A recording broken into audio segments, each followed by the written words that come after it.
Before modern times, there was a trick soldiers used with their sleeping bags, one that most modern campers honestly ignore. It's how they manage to stay warm without any of the high-tech gear we take for granted today. Cold doesn't care how tough you are. In World War II, it didn't care about uniforms, medals or morale either. It crept in at night, stole body heat, stiffened fingers and, well, quietly killed more soldiers than bullets in some campaigns. And yet millions of men slept outdoors, on frozen ground, in rain and snow, and woke up ready to move. Not because of high-tech gear, but because of a sleeping system most modern campers completely overlook. Here's the interesting part. The secret wasn't just the sleeping bag. It was how it was used. And once you understand it, you'll never look at camping or cold nights the same way again. The problem World War II armies faced every night was relentless. By the early 1940s, armies were moving faster and farther than ever before. Soldiers slept in forests, deserts, fields, bombed-out buildings and open snow. Tents were rare. Fires were often forbidden. Heavy blankets slowed movement, and wet gear was a constant reality. Military planners knew something most recreational campers still forget. Cold kills through the ground first, not the air.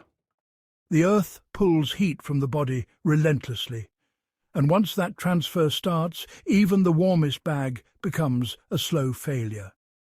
This wasn't theory. It was learned the hard way in Poland, Norway, Russia, Italy and the Ardennes. Soldiers wrapped in thick wool still froze because they slept wrong. So armies adapted. The World War II sleeping bag was only half the system. When people hear WWII sleeping bag, they imagine a bulky sack stuffed with wool or early synthetics. That's misleading. What mattered wasn't thickness alone. It was layering, spacing, and moisture control. Most Allied armies issued modular sleep setups, even if they didn't use that modern term. A soldier wasn't meant to crawl straight into a bag on bare ground. He was trained to build insulation below himself first, then manage heat inside the bag. This is where the trick begins.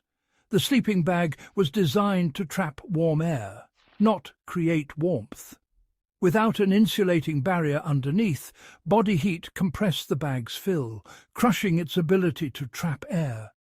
The ground then stole that heat all night long.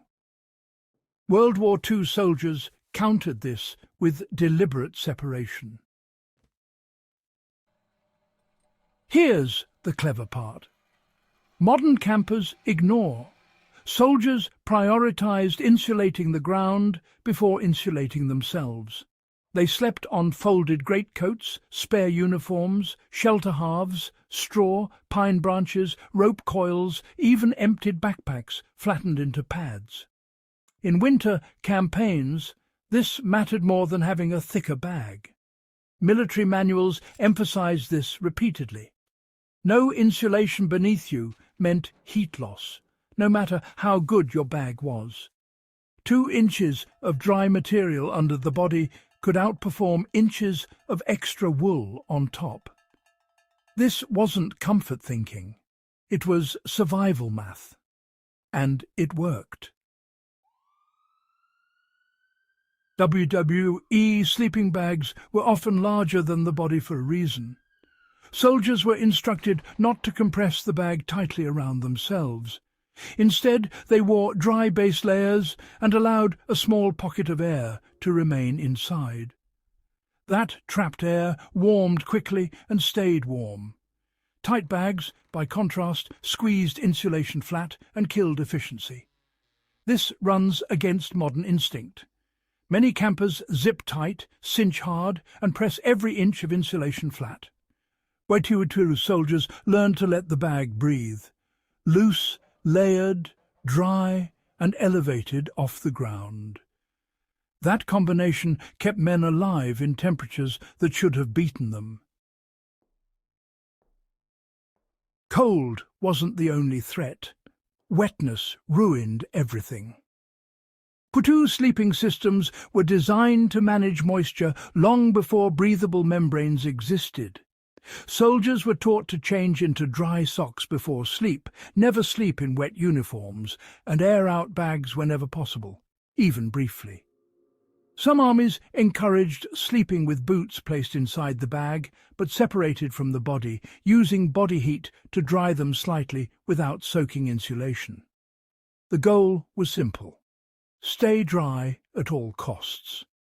A damp bag lost insulation value fast and could become dangerous within hours. Modern campers often ignore this, trusting synthetic fills and waterproof shells. WWII soldiers didn't have that luxury, and their discipline made the system work. Another overlooked detail. Soldiers didn't pile on clothes indiscriminately. Too many layers restricted blood flow and caused sweating, which then froze later. Instead, they wore light, dry layers that allowed circulation. Wool socks, thin undershirts, sometimes a scarf to protect the neck. Nothing bulky, nothing damp. Heat came from circulation and trapped air, not brute force padding. This balance is why World War II bags seem thin by modern standards, yet performed remarkably well when used correctly. Why do modern campers get this wrong? Well, today, camping gear is sold as a single solution. One bag, one rating, zip and forget. But you know, that mindset didn't exist in World War II. Back then, sleep was a system, not just a product. Modern campers often skip ground insulation, wear damp clothes to bed, over-tighten their bags, and rely on temperature ratings that honestly assume ideal conditions. And when they get cold, they blame the bag. World War II soldiers would blame the setup. And really, that difference matters. The practical lesson that still works today is pretty simple. Here's what survives the decades. First, insulate beneath you before worrying about insulation above you. Preserve airspace inside the bag, stay dry at all costs, layer intelligently, not excessively. These principles kept soldiers alive in foxholes, forests and frozen fields long before any modern gear existed. They work because they're based on physics, not marketing. And, well, they're just as effective now. Why does this trick belong to before modern times? This isn't nostalgia. It's respect for hard-earned knowledge. World War II sleeping systems weren't comfortable by modern standards. They were efficient, designed under pressure, refined by failure, and optimized for survival, not convenience. That's exactly the kind of knowledge before modern times exists to preserve. Because, you know, when technology fails or just isn't available, these principles remain. If this surprised you, well, that's the point. History is full of solutions hiding in plain sight. If you want more forgotten survival knowledge, more real-world tactics pulled from the past, and more stories where ingenuity beats technology, subscribe to Before Modern Times. Like this video so more people discover these lessons.